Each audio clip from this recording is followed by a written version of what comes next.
নমস্কার বন্ধুরা, পাপিয়াস কিচেনে আপনাদের সবাইকে স্বাগত। আজকে আমি দেখাবো মাছের ঝোল, প্লেন মাছের ঝোল। অনেক রিচ খাবার পরে তখন এই হালকা মাছের ঝোলটা খুবই সুস্বাদু হয় শরীরের পক্ষেও, আর খেতেও খুব ভালো লাগে। এর জন্য আমাদের লাগছে পটল, কচু, আলু আর কাটাপোনা মাছ, চারা মাছ, বাটা চারা যে কোনো দিয়েও করা যায়। আমি কাটাপোনা দিয়ে দিচ্ছি।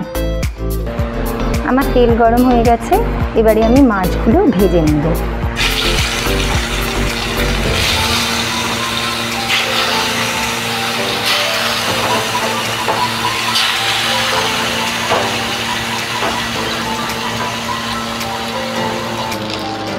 মাছগুলো আমার ভাজা হয়ে গেছে, আমি এবার এগুলোকে সব তুলে নেব।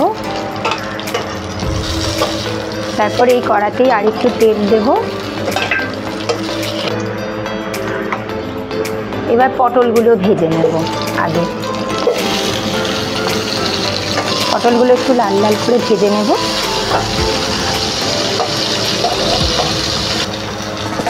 পটলগুলো ভাজা হয়ে গেছে, আমি এগুলো এখন তুলে নেব। আগে এই তেলেই তারপরে আলু আর কচুটা ভেজে নেব।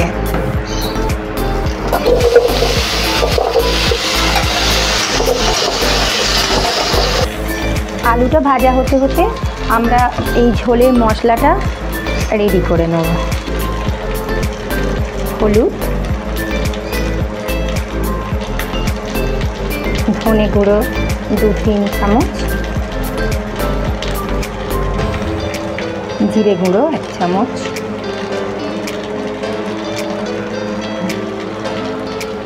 একটু জল দিয়ে গুলে নেব।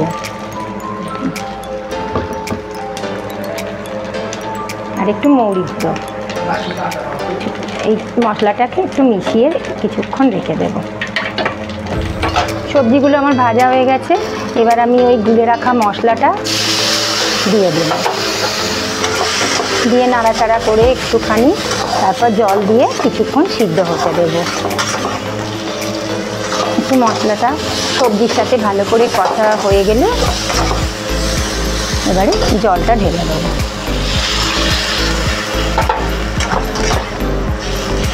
এতে কোনো আদা, রসুন, পেঁয়াজ কিচ্ছু হবে না, এটা প্লেন পাতলা ঝোল হচ্ছে।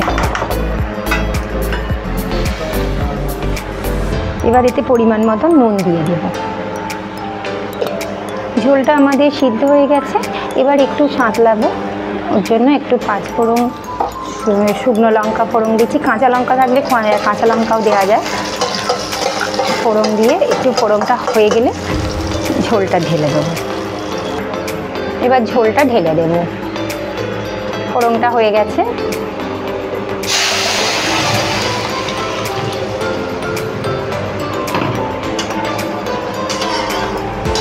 এবার এতে মাছটা দিয়ে ফুটতে দেব।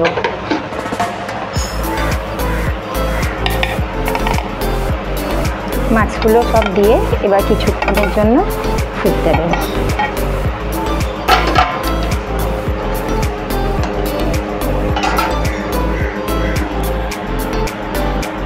আমাদের রেডি পাতলা মাছের ঝোল।